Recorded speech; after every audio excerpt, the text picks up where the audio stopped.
Berbagai peristiwa unik, menarik hingga tragedi terjadi selama sepekan ini. Rangkaian peristiwa tersebut kami rangkum dalam segmen On This Week malam ini.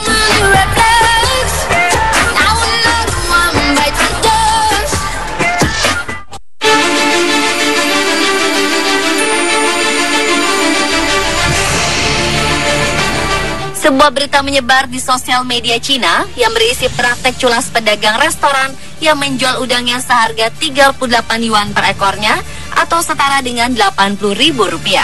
Pelanggan pada awalnya tidak menyadari bila harga untuk pesanan udangnya semahal itu.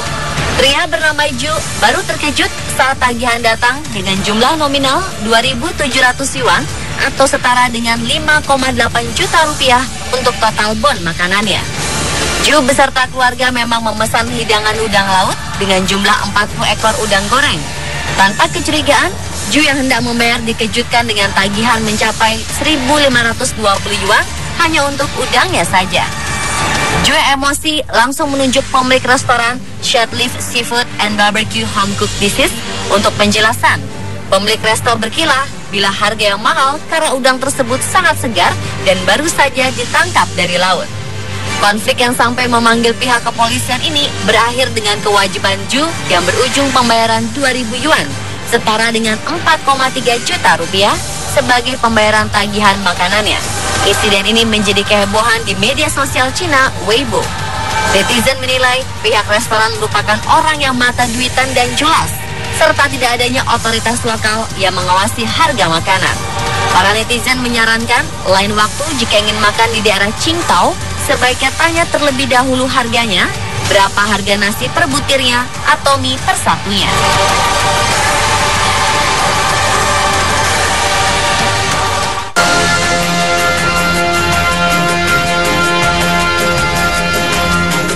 Sebuah pantai berlokasi di delta sungai Liuhe, 30 km dari kota Panjin, Cina, sedang jadi buruan wisatawan seluruh dunia.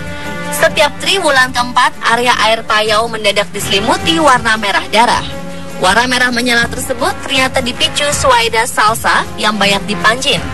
Tanaman itu sejenis rumput laut yang bisa berubah warna karena menyerap kadar garam alkali tinggi. Rumput-rumput ini tumbuh dari bulan April sampai Mei. Saat itu tanaman tersebut masih berwarna hijau.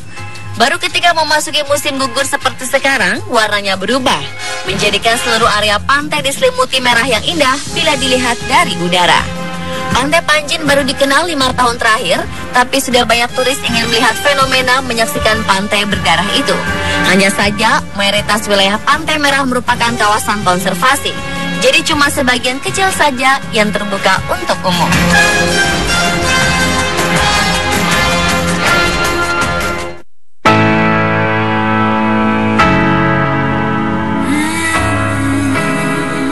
Lembaga Antariksa Amerika Serikat NASA mempublikasi foto satelit yang menampilkan kabut asap yang menyelimuti wilayah Pulau Sumatera, Kalimantan, serta sebagian wilayah Singapura dan Malaysia. Foto yang dipublikasi lewat akun Twitter NASA Earth pada 1 Oktober 2015 lalu disebut NASA sebagai kabut asap yang menyesakkan nafas. Foto yang diambil dengan teknologi pencitraan Moderate Resolution Imaging Spectroradiometer atau MODIS yang dimiliki satelit Terra milik NASA itu menampakkan kabut asap yang bersumber dari pembakaran hutan di Pulau Sumatera dan Kalimantan.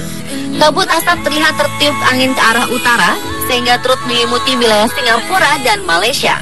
Titik-titik api juga ditandai dengan lingkaran merah dalam citra tersebut. Menurut ilmuwan NASA, kondisi kabut asap dan kebakaran hutan yang terjadi di Indonesia tahun ini menjadi sangat buruk karena dipengaruhi oleh gelombang udara panas El Nino yang memperpanjang musim kemarau dan mengurangi curah hujan. Menurutnya, kondisi di Sumatera dan wilayah selatan Singapura sama dengan kondisi El Nino tahun 1997 lalu, di mana beberapa wilayah hanya memiliki jarak pandang kurang dari 1 km dalam 1 minggu. Di Kalimantan bahkan lebih parah lagi. Jarak pandang di beberapa wilayah tersebut dilaporkan hanya 50 meter saja. Diprediksi jika kemarau semakin panjang, asap akan semakin parah.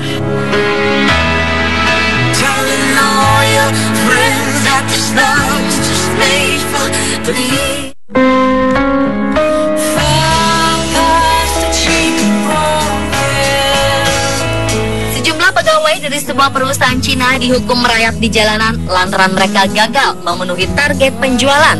Beberapa foto yang memperlihatkan mereka tengah dihukum beredar di media sosial. Foto-foto itu diyakini diambil minggu lalu saat hari libur nasional. Para pegawai itu terlihat sedang merayap susah payah di pinggiran danau di kota Sehau. Perwakilan perusahaan mengatakan aksi mereka adalah hukuman dari perusahaan karena gagal mencapai target penjualan. Para pegawai itu diharuskan mengelilingi Danau Ruyi di sebuah pusat bisnis dengan cara merayap. Menurut jumlah saksi, baju dan celana para pegawai itu sampai robek akibat hukuman yang memalukan tersebut. Seorang pegawai bahkan terlihat sedang menangis di sisi jalan karena hukuman berat itu. Pihak perusahaan juga diyakini menugaskan seorang pengawas buat memastikan seluruh pegawai menjalankan hukuman itu. Just let me run where I want.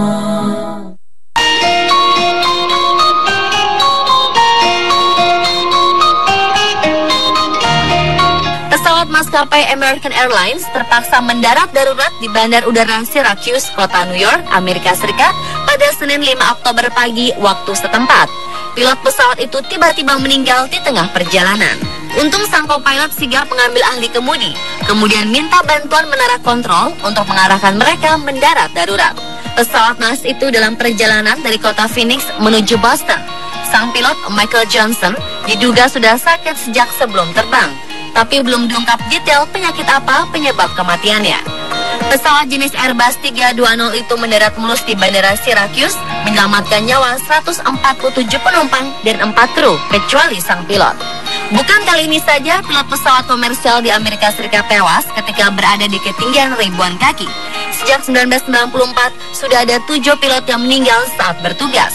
Contohnya pada 2009, pesawat Continental Airlines yang membawa 247 penumpang mendarat darurat di Bandara Internasional Newark Liberty.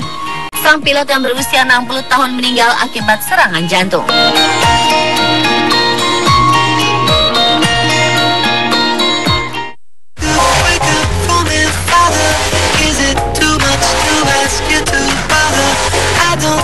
Sebagai penghormatan untuk mendaki Everest pertama, Tenzing Norgay dan Edmund Hillary, diadakan Tenzing Hillary Everest Marathon.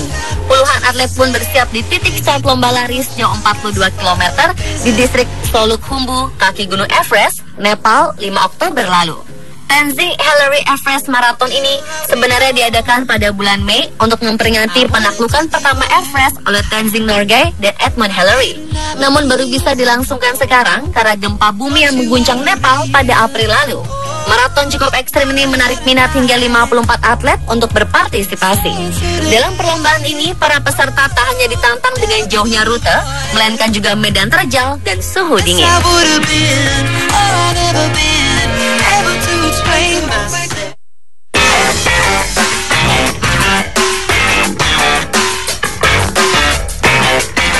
Seorang pria ketahuan bersembunyi di dalam sebuah koper untuk kabur dari Peru secara ilegal di Bandara Internasional Jorge Chávez di ibu kota Lima. Petugas keamanan mencurigai seorang lelaki yang tengah membawa sebuah koper besar karena gerak-geriknya janggal. Petugas selalu meminta dia membuka koper itu, tapi ia menolak. Petugas kemudian menyuruh anjing pelacak memeriksa koper itu.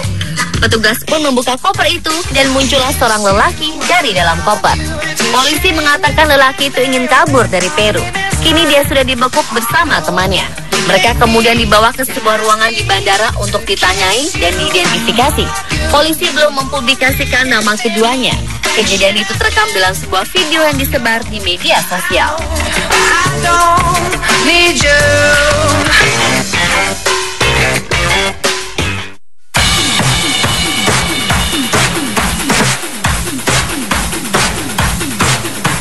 Sekelompok ilmuwan Rusia meyakini rahasia kehidupan abadi ada pada sebuah lempengan tanah beku di Republik Sakha, Siberia. Mereka menemukan di lempengan tanah itu ada bakteri yang bisa bertahan hidup selama 3,5 juta tahun.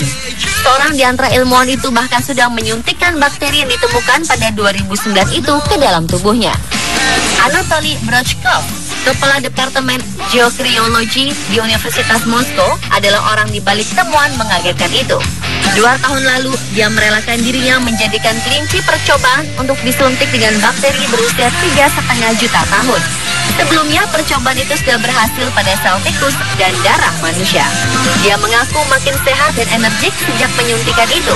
Ia pun tak pernah terkena flu selama 2 tahun terakhir. Namun dia menyadari perasaan lebih saat itu bisa jadi lebih karena sugesti dan bukan karena alasan ilmiah. Sejauh ini ilmuwan belum mengetahui bagaimana bakteri itu bisa menghindari penuaan. Mereka hanya mengetahui bakteri itu bisa memperpanjang umur tikus dan kesuburan pada tikus betina dewasa. Para ilmuwan juga belum mengetahui apa yang membuat bakteri itu bisa hidup selama itu.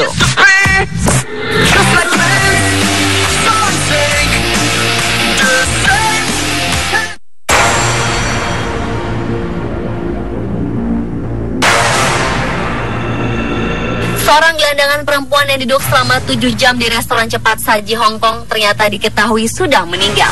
Para pengunjung restoran tidak menyadari kondisi wanita yang diperkirakan berusia 50 hingga 60 tahun itu. Wanita itu sudah biasa mengunjungi restoran tersebut. Dia tidak bergerak dari kursinya selama 7 jam hingga seorang pengunjung menyadari ada keanehan. Wanita itu pun dinyatakan sudah meninggal di lokasi. Departemen Sosial setempat mengatakan mereka sangat prihatin dengan kejadian ini. Lembaga swadaya masyarakat memperkirakan ada lebih dari 1.000 gelandangan hidup di Hong Kong. Mereka kebanyakan terpaksa tidur di jalanan karena tidak mampu membayar uang sewa rumah atau tempat tinggal yang terlampau mahal.